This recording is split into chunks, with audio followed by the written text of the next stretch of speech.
सज्जनों, भक्तिमती देवियों, जनक नंदिनी सीता की खोज में लगे हुए बंधनों में इस सीमा तक निराशा व्याप्त हो जाती है कि उनको ऐसा लगता है कि अब तो शरीर का त्याग कर देना ही उचित होगा, क्योंकि अगर हम निष्फल होने के बाद लौट करके गए तो स्वाभाविक परिणाम होगा। सुग्रीव जी ने पहले ही ये कह दिया कि अगर कोई अवधि बिताने के बाद भी बिना सुध लिए चला आया तो अवश्य उसका मैं वध करूंगा। तो इस तरह से जब यह निश्चित है तो लौटने का अर्थ तो यह है कि वहां जाकर के मृत्यु का ग्रास बनना। उस तरह से मृत्यु का ग्रास बनने की अपेक्षा क्या यह ज्यादा अच्छा नहीं होगा कि स्वयं हम अनशन करके शरीर का परित्याग कर दें। कुछ बिछा दिया, बैठ गए, किंतु उसी समय उनको एक भयावना स्वर सुनाई पड़ा और वो स्वर जो आ रहा था वहीं पर एक पर्वत खंड था, उसकी गुफा में से वह स्वर गूंज रहा था और जिसका स्वर था वो गुफा से निकल बाहर कर आ गया। बंदरों ने देखा वो तो गीध है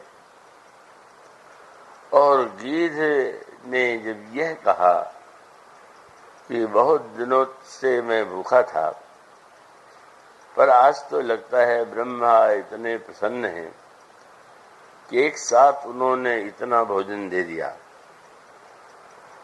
तो बंदरों में निराशा के स्थान पर भय का संचार हो गया। पर अंगद ने उस समय विचार का आश्रय लिया और अंगद को उसमें स्मरण आया भक्तराज जटायु का और उन्होंने मानो संपाति को भी संबोधित किया और साथ साथ अपने मित्र बंदरों को भी उद्बोधित किया। वह शब्द क्या था? कह अंगद विचारी मन माही, धन्य जटायु सम को नहीं। संसार में जटायु के समान और कोई धन्य नहीं हो सकता, क्योंकि शरीर तो किसी न किसी दिन सबका नष्ट होता है, लेकिन जो मृत्यु के लिए ऐसा उपयुक्त समय चुने, उन्होंने जनक नंदिनी सीता की रक्षा में प्रयत्न में अपना प्राण दे दिया और वो स्वयं भगवान के धाम में जाकर के निवास कर रहे हैं। इसके द्वारा वो बंदरों को भी एक उद्बोधन दे रहे थे कि भगवान के कार्य करते हुए यदि कभी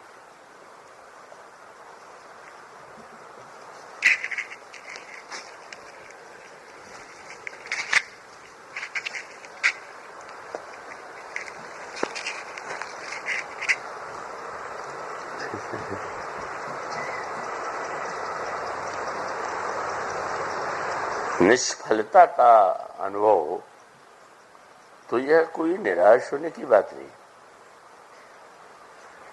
मानो इसका अभिप्राय यह है कि अगर व्यक्ति के हृदय में एक निश्चित बात आ जाए कि जो भी कार्य हम करेंगे उसमें सफलता मिलेगी, तो मानो वो उसने जो संकल्प किया वो सही नहीं। भगवान कृष्ण जब अर्जुन को उपदेश देते हैं युद्ध के लिए,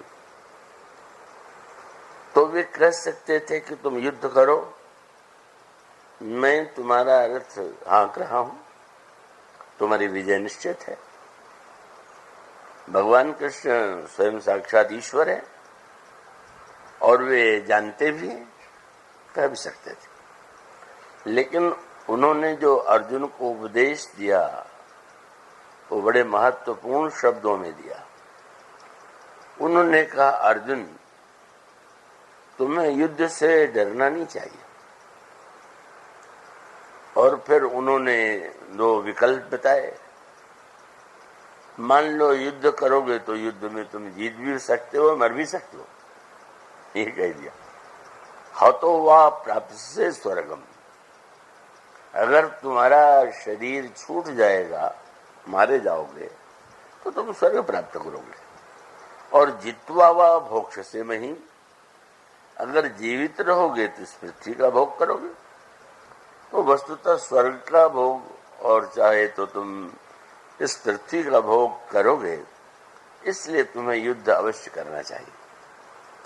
और साथ साथ उन्होंने जिस समत्व योग का उपदेश दिया उसमें उन्होंने कहा कि व्यक्ति जो है अगर केवल यह मान करके चले कि केवल उसको विजय ही मिलेगी, पराजय नहीं, केवल उसको लाभ होगा और कभी हानि नहीं होगी, तो भगवान ने कहा कि ना, तो संभव नहीं। क्योंकि सृष्टि का जो निर्माण है वो द्वंद्व से बना हुआ है। दिन है, रात्रि है, ऋतुओं में और समस्त वस्तुओं में परिवर्तन होता है। इसलिए तुम्हें अपने आप को समत्व में स्थित रख करके ही युद्ध करना चाहिए। और वहां भगवान का वाक्य था, लाभा लाभो जया जय। चाहे लाभ हो, चाहे लाभ न हो करके हानि हो, चाहे जय हो और चाहे पराजय हो, तुम उनमें समान अपने को रखने का प्रयास करो।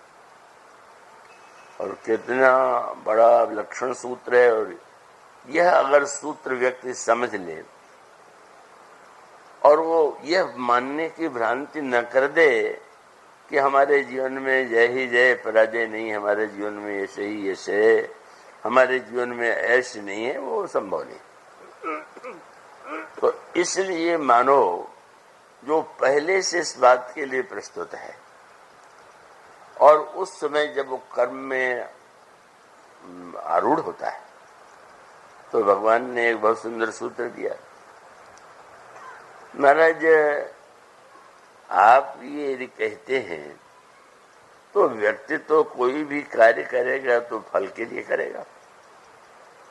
तो ऐसी स्थिति में अगर व्यक्ति फल की इच्छा रख करके कर्म करे तो ही कर्म होगा। ऐसी स्थिति में क्या आप ये कहना चाहते हैं कि फल की इच्छा छोड़ करके? तो भगवान ने कहा, बहुत सुंदर बात कही, नहीं, मैं जानता हूं प्रत्येक व्यक्ति में फल की इच्छा है, पर अगर एक वाक्य मेरा याद कर ले, क्या? कर्मण्येवाधिकारस्ते मां फलेषु कदाचन।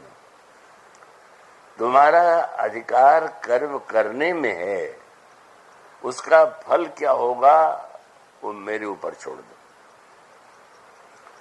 और यदि यह बात समझ में आ जाए तो फिर भक्ति भावना का एक ऐसा अंतःकरण में उदय होता है कि वो प्रत्येक परिस्थिति में घी या रुखान मिले तो खुशी, और खुशी है मिले जो पे रूखी है भाजी, सूखी है रोटी को टूक मिले, और सूखे है मिले जब थाली है साजी।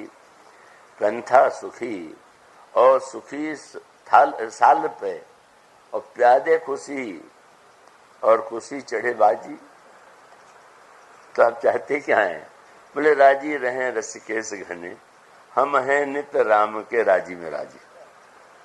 पैदल कहें पैदल चलूं, हाँ, घोड़े पर बैठे हैं घोड़े पर, चाहे जैसा वो करें, अगर बहुत मिष्ठान युक्त श्रेष्ठ भोजन मिले तो भी बहुत अच्छा, रूखी भाजी मिले तो भी बहुत अच्छा। क्योंकि हमारी दृष्टि यह है कि जो कुछ कार्य कर रहे हैं वो प्रभु की प्रसन्नता के लिए, और अगर प्रभु जिसमें प्रसन्न है, यह सूत्र जब आ जाता है, और उसके सर्वोत्कृष्ट दृष्टांत है श्री भरत जी महाराज। श्री भरत जी ने अयोध्या की सभा में प्रभु के दर्शन के लिए जाने का निर्णय किया और यह भी घोषणा कर दिया कि बन ही देव मुनि राम ही राजू, राज्याभिषेक की सारी सामग्री लेकर के चलना चाहिए और वन में ही हमारे गुरुदेव प्रभु को श्री रामभद्र का अभिषेक करेंगे। सारे अयोध्या वासियों के हृदय में, मन में यह भाव गूंज रहा है और सब यह भाव लेकर के ही जा रहे हैं कि वहां भगवान श्री राम का राज्याभिषेक होगा। लेकिन और कैसी विचित्र बात है कि संकल्प लेकर के गए ही नहीं, भगवान और उनका संवाद इतना श्रेष्ठ है कि क्या कहना। का आशा थी गुरु वशिष्ठ को भी, सत्य और धर्म संदर्भ में जुड़े हुए मुनियों को भी, कि राम भरत की बात को स्वीकार नहीं करेंगे। वे पिताजी की आज्ञा से अगर आए हुए हैं तो वो तो निश्चित रूप से नहीं करेंगे। और वाल्मीकि रामायण में लिखा कुछ ऐसे ही कि भगवान श्री राम ने स्पष्ट कह दिया कि भरत, किसी भी प्रकार से मैं पिताजी की आज्ञा टाल नहीं सकता हूं। और वाल्मीकि रामायण में तो यहाँ तक कह दिया गया कि श्री भरत तो अनशन करने बैठ गए कि अगर आप मेरी प्रार्थना नहीं स्वीकार करेंगे तो मैं अनशन करके प्राण दे दूंगा। तो वो एक पक्ष है का, वो ये जो प्रसंग है वो महर्षि वाल्मीकि ने श्री राम के धर्म निष्ठा के प्रमाण में प्रस्तुत किया। मर्यादा और धर्म में कितना स्थित है, इसको आप महर्षि वाल्मीकि को निंदा की दृष्टि से नहीं देखेंगे। मैं क्यों निंदा करूं? जिनकी वंदना स्वयं तुलसीदास जी ने कहा, महर्षि वाल्मीकि ही वह बन्नो मुनि पद कंज, रामायण जय नरमयो सखर सकोमल मंजू, दोष रहित दूषण सहित।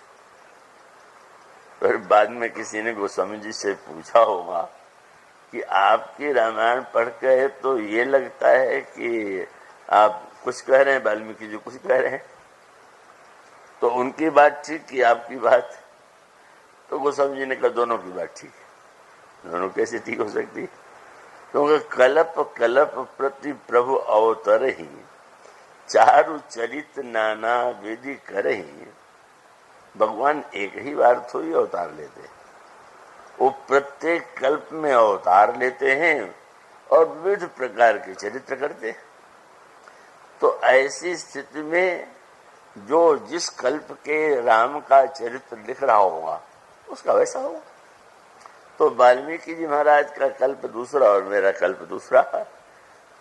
बहुत उन्होंने कहिए बस आप यूं बुरा न मानिएगा कि सत्य तो यह है कि हरि अनंत, हरि कथा अनंता, कहीं सुनहि बहु विधि सब संता। और अगर कथा अलौकिक सुनहि जे ज्ञानी, नहीं आचर्य करही अस जानी।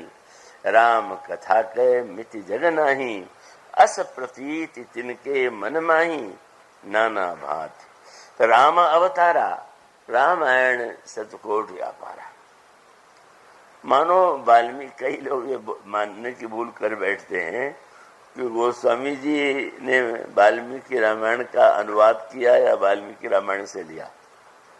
ऐसा नहीं।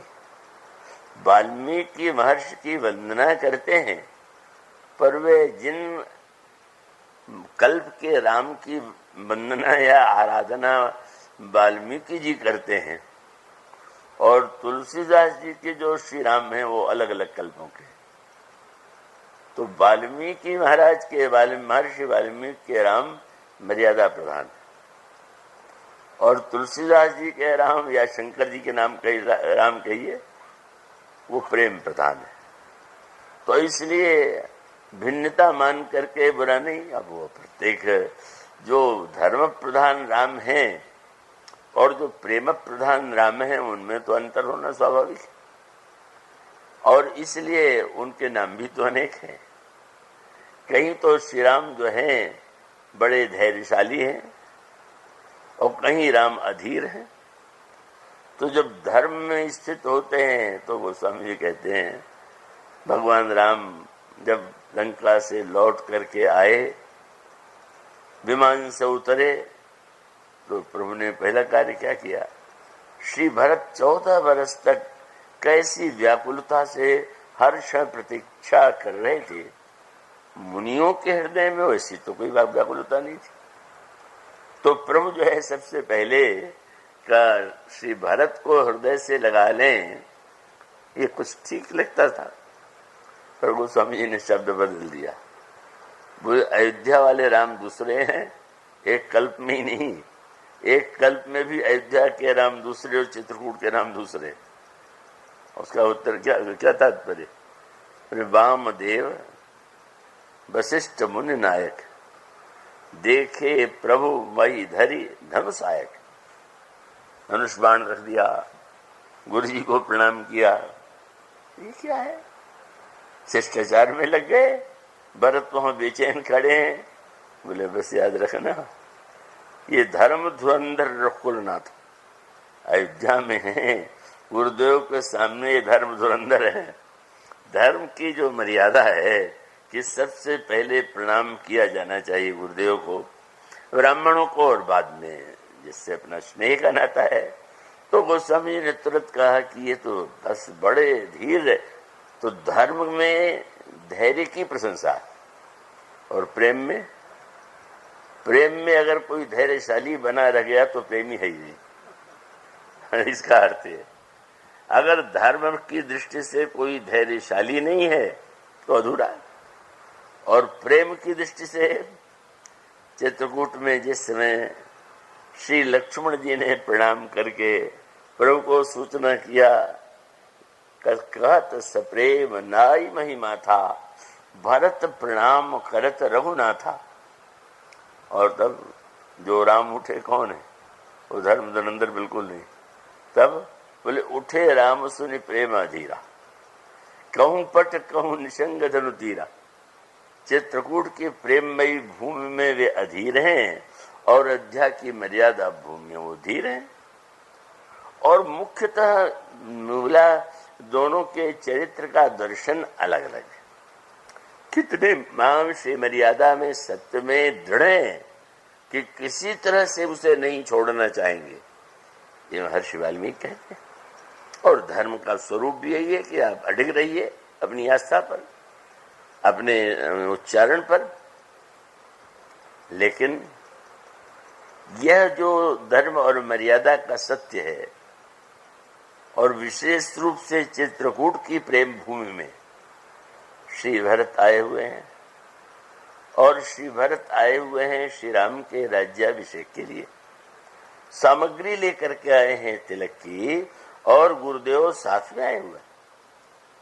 लेकिन धन्य है श्री भरत, सबको आशा थी गुरु जी को कि भरत से नहीं कर देंगे, पर भगवान श्री राम ने जब ये कह दिया कि भरत मैंने विचार करके देख लिया, राख्यऊ राव सत्य मोहि त्यागी, तनु परिहरेऊ प्रेम बन लागी। तासु बचन मीठत अति सोचू, तेहि ते अधिक तुम्हारा सकोचू।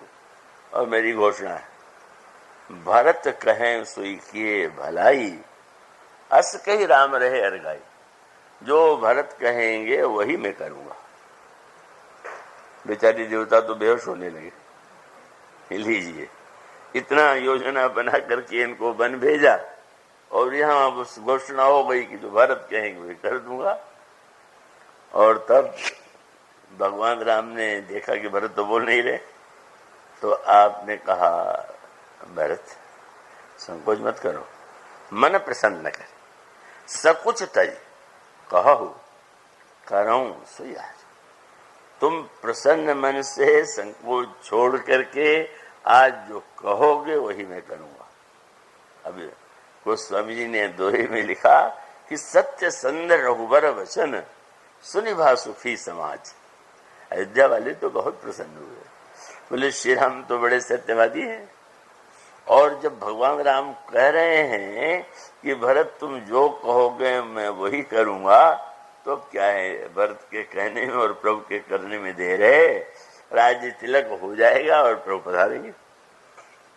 पर यही श्री भरत भरत क्यों है? श्री भरत की विशेषता ये नहीं कि गर्व से कहें कि देखो मैंने मनवा लिया। ऐसा जो लोग की बात है अपना उनका वो हो जाता है, मेरी बात माननी पड़ी कि नहीं माननी पड़ी। धन्य है श्री भरत ने कहा प्रभु आप कह रहे हैं मन प्रसन्न करे, और बदले में मैं ही कहूंगा कि प्रभु मेरी प्रसन्नता का महत्व तो नहीं है, यही विधि प्रभु प्रसन्न मन होई करुणा सागर कीजिए सो। हे प्रभु आपका मन जिसमें प्रसन्न हो वही आप कीजिए। कितना, यानी जहां पर कोई अपनी बात पर लोग बहुत डट जाते, और डट जाए तो लोग कहेंगे कि अरे भाई ये तो कभी अपने बात से विचलित नहीं होते, पर लगता है कि दोनों ही विचलित होने वाले। भगवान राम भी सत्य के रक्षक, तो तुरंत कहने लगे तुमको तो चले चले। और भरत जी महाराज जो इतना साज समाज लेकर के आए थे, और वो जब प्रभु से बात करते हैं तो नहीं, जेहि विधि प्रभु प्रसन्न मन होई करुणा सागर कीजिए सो। प्रभु मेरी प्रसन्नता का क्या तात्पर्य है? आपको जिसमें प्रसन्नता हो आप वही आदेश दीजिए, मैं वही करूँगा। ये सर्वोच्च स्थिति है, ये हम लोगों के बस की बात नहीं है, पर वो तो एक ऊंचे स्तर में जाकर के भक्त किस तरह से स्वयं अपनी इच्छा, अपनी प्रसन्नता, अपनी आकांक्षा से दूर चला जाता है, वो कुछ नहीं। और इस तरह से मानो यह जब सूत्र ध्यान में आ गया कि बस प्रभु की प्रसन्नता जिसमें होगी, प्रभु जैसा चाहें, जिस रूप में चाहें वही मैं करूंगा। और सचमुच श्री भरत ने यही किया। यहां तक कि राज्याभिषेक की सामग्री लेके आए हैं।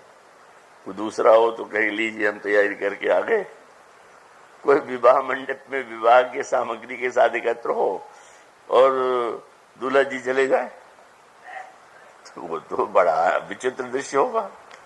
पर धन्य श्री भरत, उन्होंने कहा महाराज बहुत से तीर्थ के जल और सामग्री आपका राज्याभिषेक के लिए आया हुआ, तो अब आप बता दीजिए कि इसका क्या करें। मैं लाया, हम लोगों को तो चिंता हो जाएगी, इतना पैसा लगाया है, सामग्री लाए, इतना मेहनत किया उन्होंने एक वाक्य में। पर वो ये कहते हैं कि नहीं, आप बस जैसा चाहें, इसका क्या करें।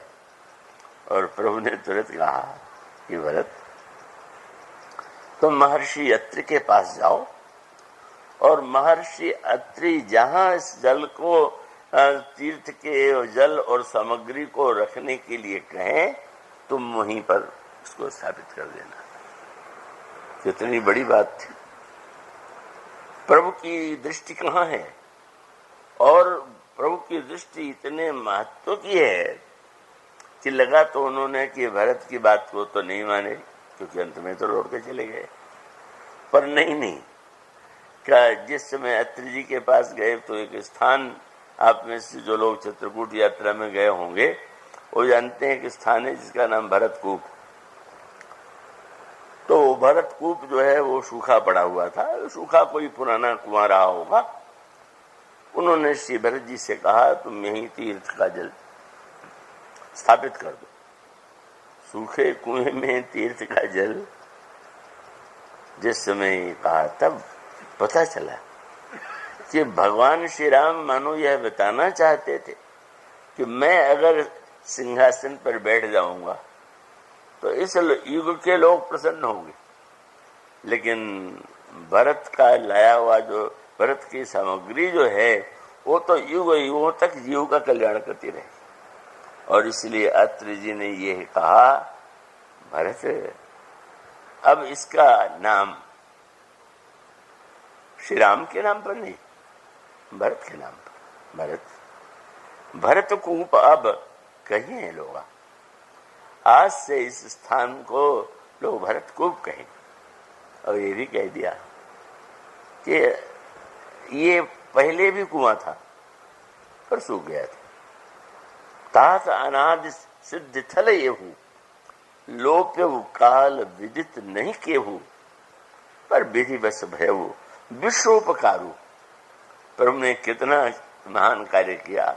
और वो अत्रि जी ने बताया कि जो लोग इस भरतकूप के जल में स्नान करेंगे, प्रेम निबज्जत प्राणी हुई है विमल करम मन बानी। ऐसा दिव्य प्रभाव तो मानो भक्त के अंतःकरण में तो सारा संकल्प केवल यही है कि प्रभु की प्रसन्नता ही जिस परिस्थिति में हो, अगर वो जिता कर प्रसन्न होता है तो ठीक, हरा के प्रसन्न होता है तो ठीक, यश दिला के प्रसन्न है तो भी ठीक है, और अगर कोई कलंक लगा दे, कलंक अपयश, तो भी ठीक है। बड़ू भगवान ने यह जो सूत्र दिया और उसका अभिप्राय है कि अगर हम केवल लक्ष्य मान के चले, अब मान लीजिए कोई व्यक्ति एक सोचे दुकान में कि सत्य बोलेंगे तो ग्राहक बहुत आएंगे, तो अब कल्पना ये थी कि वो सत्य बोलेगा तो ग्राहकों की संख्या बढ़ेगी और ग्राहक आएंगे तो लाभ बढ़ेगा। पर बाद में एक महीने बाद पता चला कि बगल वाला जो दुकानदार है वो दिन भर झूठ बोलता रहता है और उसको आपसे 10 गुना लाभ हो रहा।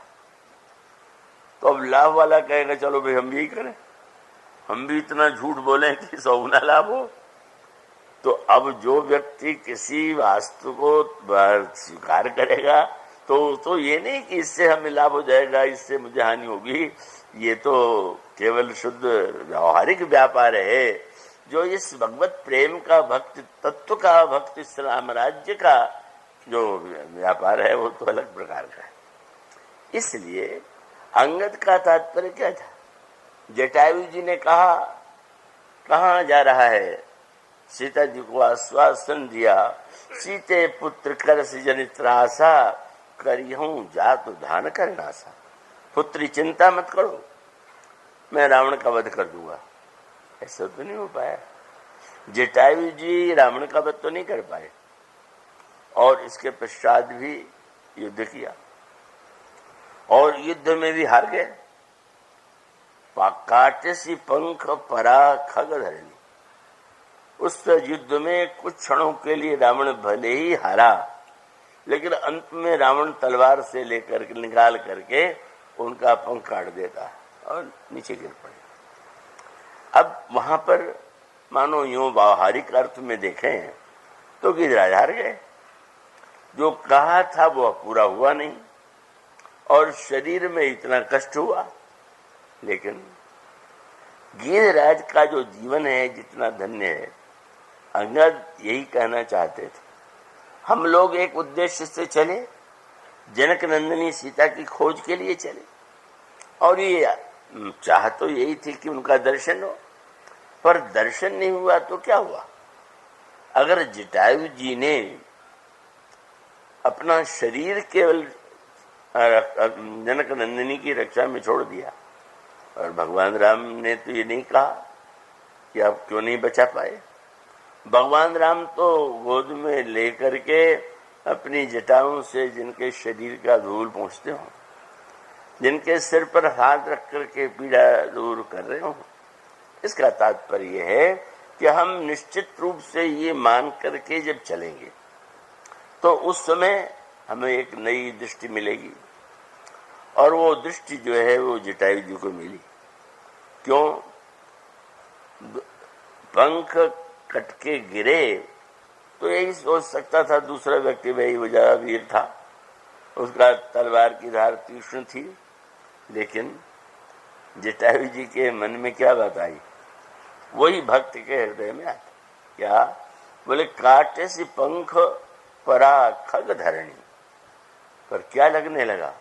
सुमिर राम की अद्भुत करनी। हे प्रभु, आपकी लीला, आपकी करनी तो बड़ी अनोखी है।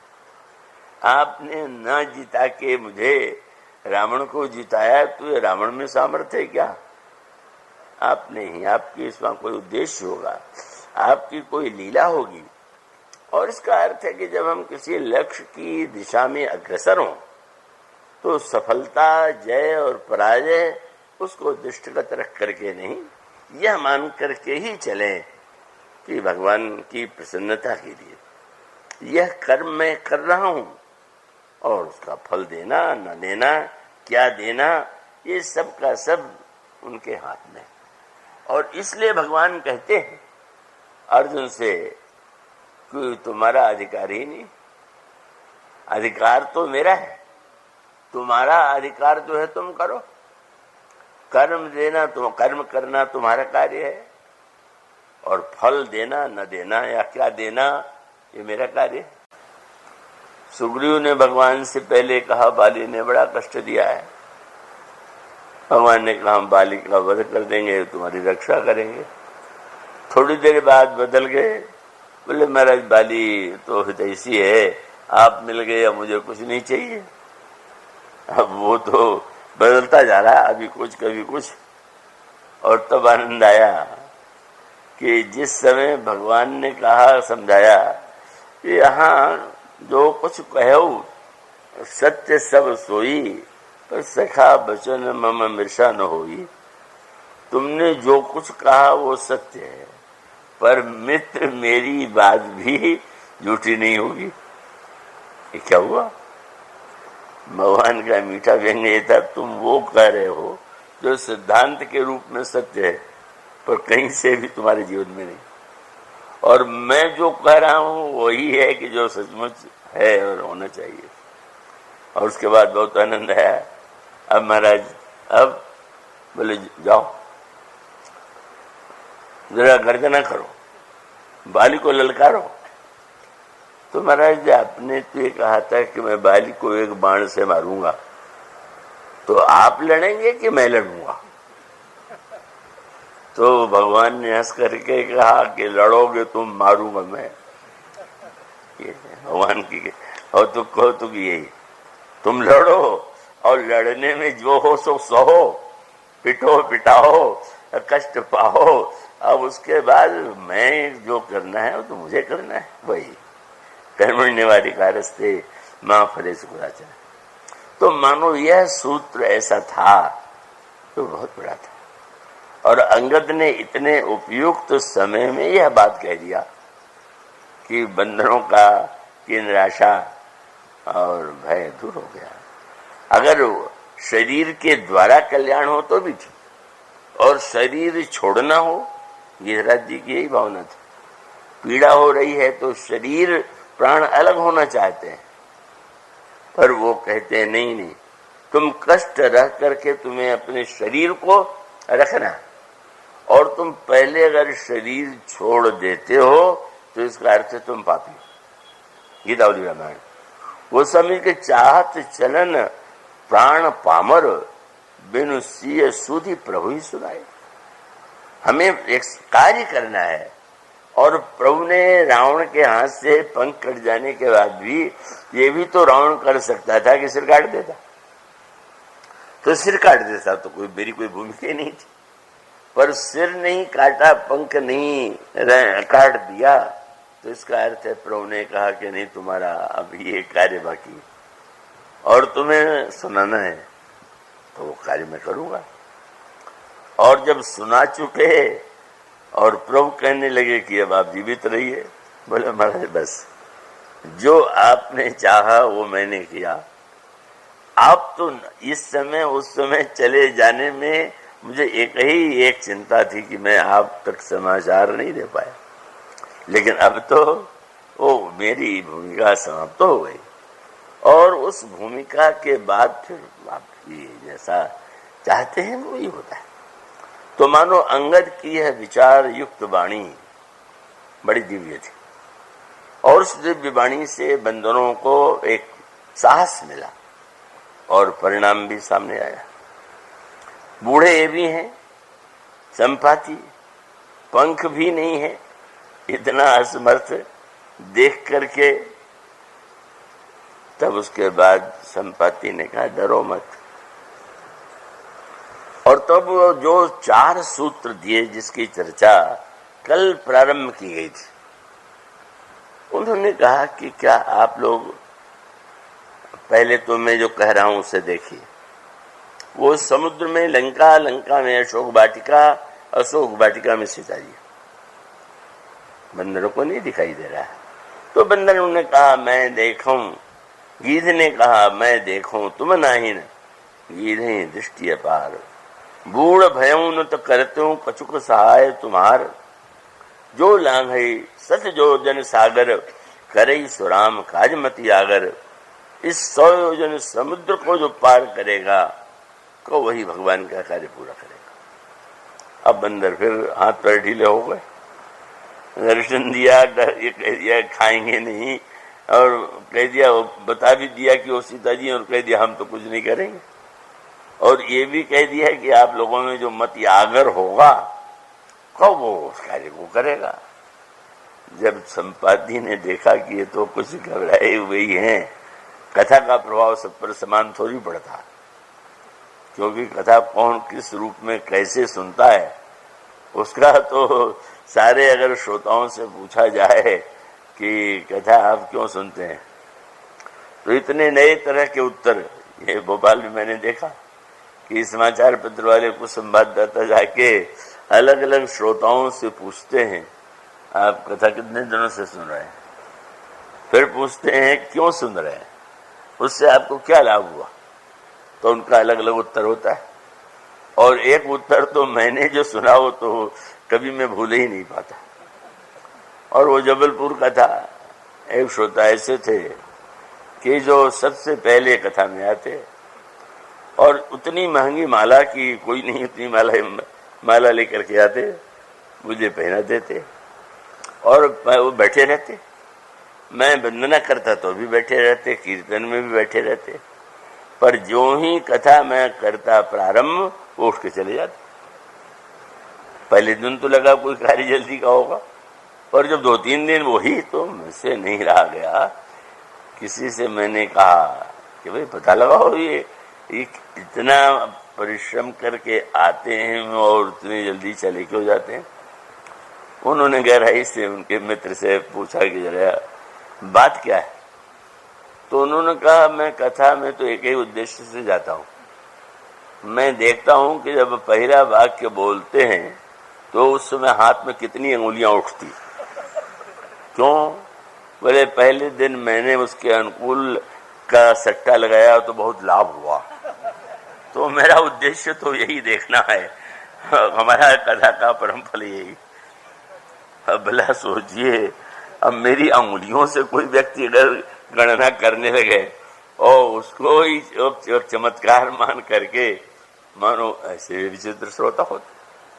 तो श्रोता सब यहाँ पर भी हुआ, वक्ता संपाति, और जो सुनने वाले श्रोता तो बहुत बड़े बड़े, लामवान है, अंगद है, नल है, नील है, द्विविध है, लेकिन सब पर अलग अलग प्रभाव पड़ा, और अलग अलग प्रभाव का आगे चल करके वर्णन होगा। जब देखा संपाति ने कि मेरी ओर देखने के बाद भी, कृपा की बात करने पर भी, कृपा की बात करना बड़ा सरल, कृपा की बात सुनना बहुत अच्छा लगता है। 2 दिन पहले किसी देवी ने आके कहा मुझसे, भावुक भक्त थी, ऐसी कृपा की व्याख्या आपको छोड़ करके कौन कर सकता। तो व्याख्या कर सकना एक अलग बात है, भगवान व्याख्या यदि करा देते हैं तो वक्ता की वाणी के द्वारा करा देते हैं, लेकिन वो वाणी से निकला हुआ सत्य जब जीवन में वो हम अनुभव कर सकें और उसे साकार कर सकें, तो बोलने और सुनने वाले की एक सफलता। इसलिए उस समय संपाति ने सोच लिया कि अब यहां से मुझे चले जाना चाहिए, जो मेरा कार्य करना था वो मैंने कर लिया, और अब अगर मैं रहूंगा तो ये लोग मानेंगे नहीं, फिर पूछने लगेंगे कैसे, कौन, क्या, कैसे। तो इसलिए कह दिया, हमने बता दिया, और याद रखो कि हम बूढ़े हैं, और बूढ़े हैं और तुम लोग जवान हो, तो अब बूढ़े हो के हम आपको सलाह बता रहे हैं, ऐसा करना चाहिए। और उसके साथ साथ मैं और भी सहायता करता, पर मेरी सीमा तो समझिए। ऐसा कह करके संपाति ने जाते समय 4 वाक्य कह करके जीवन और पुरुषार्थ, कृपा, जीवन का लक्ष्य सबका वर्णन कर दिया। तो आप लोग ध्यान से सोचिए, लगता है कि आप भूल गए हैं कि आप कौन हैं। वेदांत का कार्य क्या है? का कार्य तो केवल आपका जो अपना स्वरूप है बस उसको याद दिला देना है। और प्रभु श्री रामभद्र भी रामचरितमानस में यही तो कहते हैं। भगवान ने कहा मेरे दर्शन का फल तो सबसे अनेका है। क्या महाराज, दर्शन उन्होंने राज्य दे देते हैं कि संपत्ति दे देते हैं कि पद दे देते हैं कि सारी विद्या दे देते हैं। भगवान ने कहा कोई मांगे तो दे भी देता हूं, लेकिन जो वस्तु मैं देता हूं वो एक ही है। क्या? मम दर्शन फल परम अनुपा। क्या? बोले जीव पाव निज सहज स्वरूप। जीव अपने स्वरूप को भूल गया है, और भूल जाने के कारण ही वो जो है वह न मान करके जो नहीं है उसने वो मान लिया। तो मेरे दर्शन से उसको केवल अपने स्वरूप ज्ञान की स्मृति हो जाती है। अगर एक व्यक्ति का हीरा है और वो कांच समझ करके उसको डाले हुए है, पर किसी जौहरी के द्वारा यह पता चल जाए कि यह तो हीरा है और कई लाख का है, तो कुछ समय पहले पहला वह व्यक्ति अपने को दरिद्र मानता था, और यह कहने के बाद वो अपने को धनी मानने लगा। तो धनी हो नहीं गया, पहले से जो था उसका मूल्य ज्ञात नहीं था, तो दरिद्र मानने हुए बैठा था, और मूल्य जान लिया तो धनी बन बैठा। तो इसका अभिप्राय यह है कि जनपाति ने कहा आप याद कीजिए आप कौन हैं, और यह तो बड़े महत्व की बात है। कौन है आप? को हम? यह प्रश्न ही वेदांत का मुख्य प्रश्न है, और इसलिए उसी का जो साधन है उसका उद्देश्य है ईश्वर अंश जीव अविनाशी चेतन अमल सहज सुख राशि सो माया बस परिव गोसाई बंधे कीर मरकट की नहीं जड़ चेतन ही ग्रंथि परी गई। बहुत बढ़िया बात कही गई। आप लोग चैतन्य रह करके सुनिए। अधिकांश लोग तो जगते दिखाई दे रहे हैं, आगे ही देख रहा हूँ पीछे तो, लेकिन एक दो सज्जन सामने बैठ के सो रहे हैं तो जरा सावधान हो जाए। अब उसमें कहा गया कि जड़ चेतन ही ग्रंथि परी गई। जड़ ने चेतन को बांध लिया। अरे ये कैसे हो सकता है? क्या रस्सी उछल के आपको बांध लेगी क्या? आप रस्सी उठा करके उसका उपयोग करें तो बात और है, पर कोई जड़ पदार्थ आपको कैसे बांध लेगा? वेदांत का सूत्र ये कि जीव ने अपने की चेतना को ऐसा मान लिया कि जास सत्यता ते जड़ माया। माया जड़ है और जीव जो है वो ब्रह्म का स्वरूप है, ईश्वर का अंश है। लेकिन जब वो कहता है क्या बताओ माया के बंधन में पड़े हुए हैं, तो मानो उसने ये कह दिया कि जड़ ने चेतन को बांध लिया। तो इसलिए जब ये कहा, इसीलिए भुसुंडी जी जब सुनाने लगे तो थोड़ी बात गंभीर सी लगी, पर उन्होंने पहले कह दिया ये जो मैं सुना रहा हूं वो क्या है? बोले सुनो तात यह अकथ कहानी। हे तात सुनो, ये कहानी अकथ है। ध्यान दिया आपने? अकथ माने जो कही न जा सके, और कहानी माने जो कही जाए। तो उनका इसकी विलक्षणता यह है कि ये अकथ है पर ये कहानी है, और इसी को अगर समझ ले। मुझे तो बाल्यावस्था में एक दोहा, बिल्कुल ग्रामीण देवी थी, वृद्धा, उनके मुंह से नित्य सुनने को मिलता था, पर उसका मूल्य तो अब दिखाई देता है। वो कहानियां सुनाती थी, हम बच्चे घेर के बैठ जाते थे, और एक एक बातें सुन करके राजकुमारी का, फलाने का, कोई दुख देख करके आंसू आ जाता था, कोई आतंक और भय से घबराहट होती थी, सब कुछ होता था। और सुनते सुनते बच्चे सब और उनके पास बैठ जाते थे। पर जब कहानी सुना चुकती थी तो एक बात कहा करती थी, उस पर तो हम लोगों का ध्यान उस समय कहाँ से जा सकता था। अब लगता है कि ये तो कितनी बड़ी आवश्यक बात थी। क्या अंत में वो कहती थी, वो बिल्कुल कोई काव्य नहीं है, उसमें कोई दार्शनिक ढंग की बात नहीं लिखते, बहुत बड़ी दार्शनिक बात है। क्या बोले, कहानी बड़ी झूठी, कहानी तो झूठी है, कहानी बड़ी झूठी की बात बड़ी मीठी। सुनने में मीठी है पर कहानी जो है वो तो बिल्कुल झूठी है। तब बोले, घड़ी घड़ी विश्राम, बोलो सीताराम। इसलिए अब जो है तुमने सुन लिया और सुन लेने के बाद अब सोने के लिए जाओ और सीताराम बोलो। तो वस्तुतः सत्य यही, जो कहा जाता है क्या वो वस्तुतः तो यथार्थ नहीं होता। वो तो शब्दातीत है, कालातीत है। मन समेत जही जान बानी, तरक न कहीं सकल अनुमानी। महिमा निगम नेति कही कही, जो तिहु काल एक रस हई। ऐसा दिव्य है।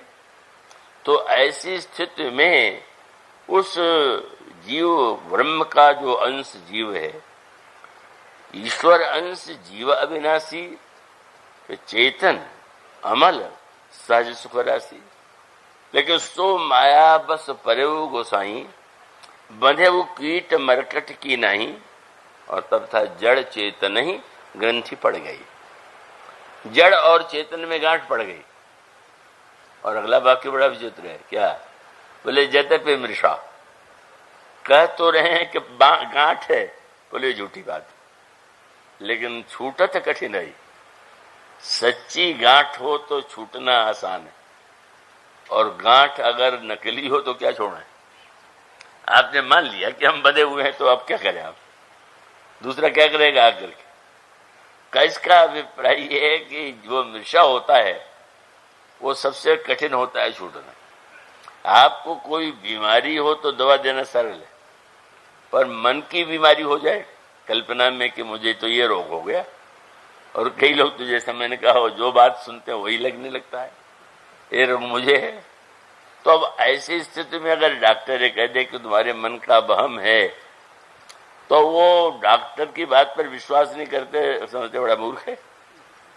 मुझे प्रत्यक्ष अनुभव हो रहा है, ये कह रहा है सबका वहम है तुम्हारा। इसलिए इसका सर्वश्रेष्ठ दृष्टांत मानस में है। मैं आशा करता हूं कि अब आप बड़ी संख्या में हैं और तो एक बड़ा प्रबुद्ध नगर है और आप सब चैतन्य होंगे। और रामायण में 2 दृश्य आते हैं और उसके द्वारा भगवान ने दोनों संकेत किया। एक प्रसंग तब है जब मेघनाद के द्वारा बाण मारा गया, शक्ति मारी गई, लक्ष्मण जी मूर्छित हो गए। प्रभु विलाप करने लगे। हनुमान जी जाकर लंका में सुखेण वैद्य को भवन सहित खा करके ले आए। वैद्यराज आए तो उन्होंने कह दिया कि जीवित होने के लिए जो औषधि चाहिए यह नहीं है, द्रोणाचल पर्वत पर है, और उस दवा को लाना ही नहीं है, सूर्य के उदय से पहले लाना है, नहीं तो मृत्यु संभावी है।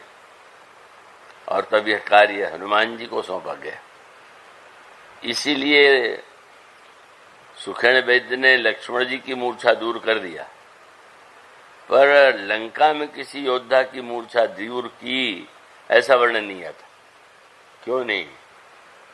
रावण जो बात, वैद्य जी ने जो बात भगवान राम से कही, अगर कहीं कह दिया होता रावण से तो क्या दशा होती। अगर वो कहता सुखेण वैद्य रावण से कि हाँ दवा यहाँ नहीं है, इतने हजारों योजन दूर है और सूर्योदय से पहले आ जाना चाहिए, नहीं तो मृत्यु हो जाएगी, तो रावण पहले वैद्य की पिटाई करता कि दवा मंगा के रखते हो कि समय पर कहते ले आओ, उसमें भी शर्त लगा रहे हो। तो वैद्य जी समझ गए न बोलने, अच्छा, पर भगवान राम तो विश्वास कर रहे हैं, कह रहे हैं तो ठीक है।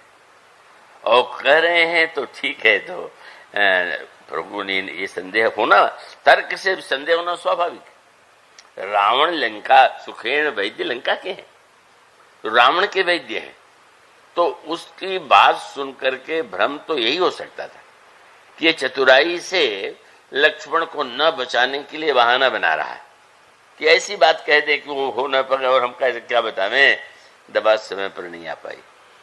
प्रभु ने कितना विश्वास किया, लंका के वैद्य पर विश्वास किया, लंका के वैद्य की वाणी पर विश्वास किया, और हनुमान जी को एक कार्य सौंपा गया। हनुमान जी कितनी लंबी यात्रा करके गए और समस्त विघ्नों को पार करते हुए अंत में दवा लेकर के आए। लक्ष्मण जी की को वैद्यराज ने दवा दी, मूर्छा दूर हो गई। प्रभु ने हनुमान जी को हृदय से लगा लिया, वैद्यराज को नमस्कार किया, और हनुमान जी फिर वैद्यराज को भवन सहित लंका जा पहुंचा करके चले आए। पर एक नई बात हो गई, अब रावण ने भी एक बार प्रयोग कर दिया शक्ति का, और फिर लक्ष्मण जी जो है मूर्छित हो गए। और लक्ष्मण जी जब मूर्छित हुए तो पहले भी मेघनाद के द्वारा मूर्छित करने पर भी मेघनाद उठा नहीं पाया था, और रावण ने जब मूर्छित कर दिया तो भी लक्ष्मण जी को नहीं उठा पाया। वहां भी हनुमान जी गोद में लेकर के प्रभु के पास आए, और रावण के द्वारा शक्ति लगने पर भी प्रभु उठा के ले, पर हनुमान जी ले आए।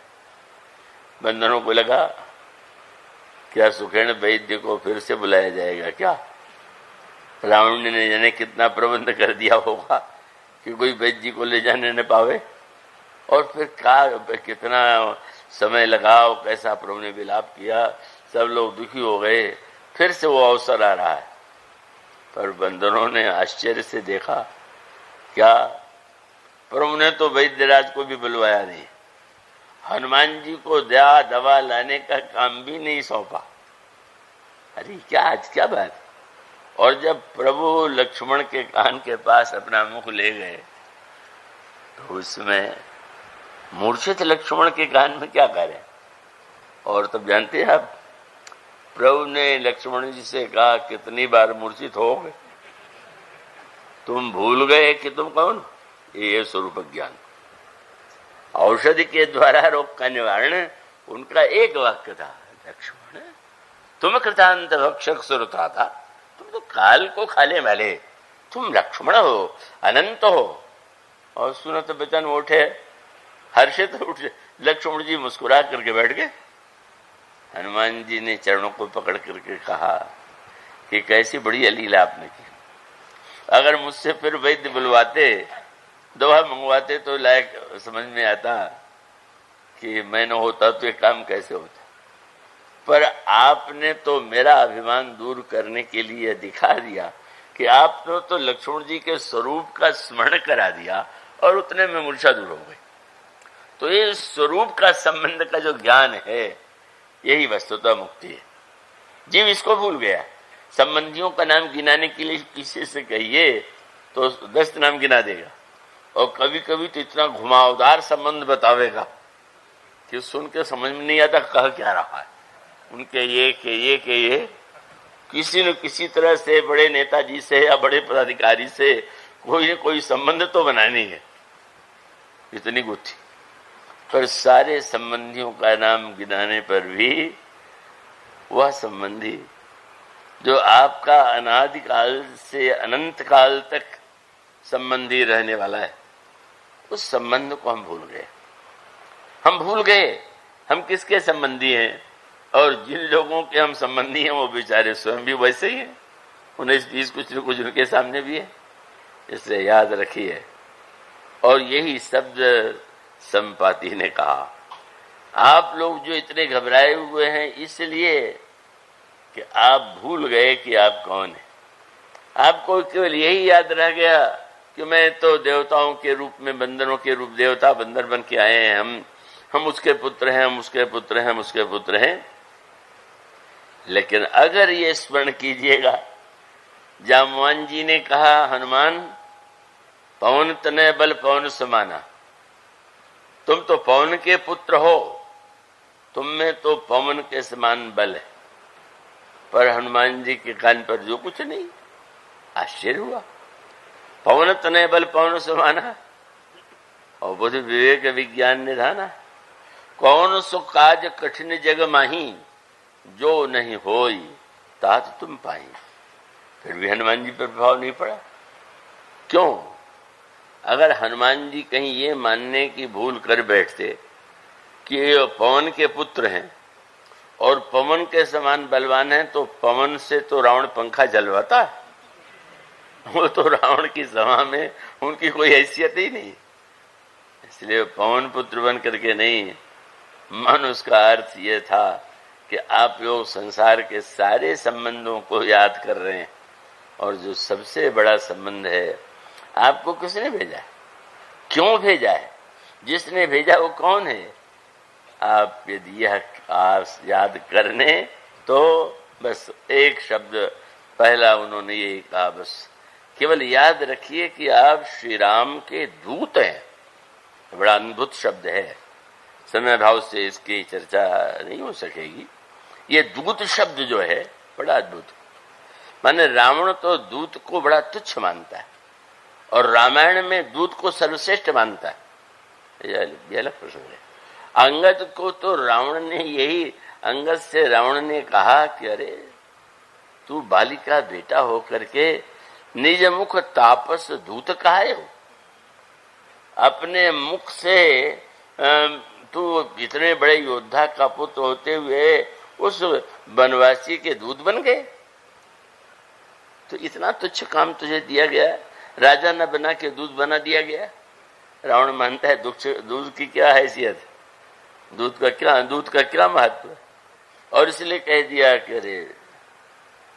और तब अंगद ने और इतना व्यंग्य किया रावण ने, अच्छा तुम अंगद के तुम बाली के पुत्र हो, तो आजकल तुम्हारे पिताजी कैसे हैं? मरने के बाद पहले नहीं कहा, ये कहा कि कैसे हैं। मानो बोले भूल गया हो तो याद दिला दें। जो संसार के संबंध की याद दिलाए वो रावण है, और जो भगवान के संबंध की याद दिलाए वही संत है। रावण ने कहा तुम बाल के पुत्र हो, तुम क्या तुच्छ दूत बन गए, बताओ तुम्हारे पिता कैसे हैं। और अंगद ने कहा कि मैं ठीक ठीक बहुत दिन से उनका मिलना नहीं हुआ मुझसे, पर 10 दिन के बाद तो आप उनके पास जाएंगे ही, तो आप गले से लग के पूछ लीजिएगा।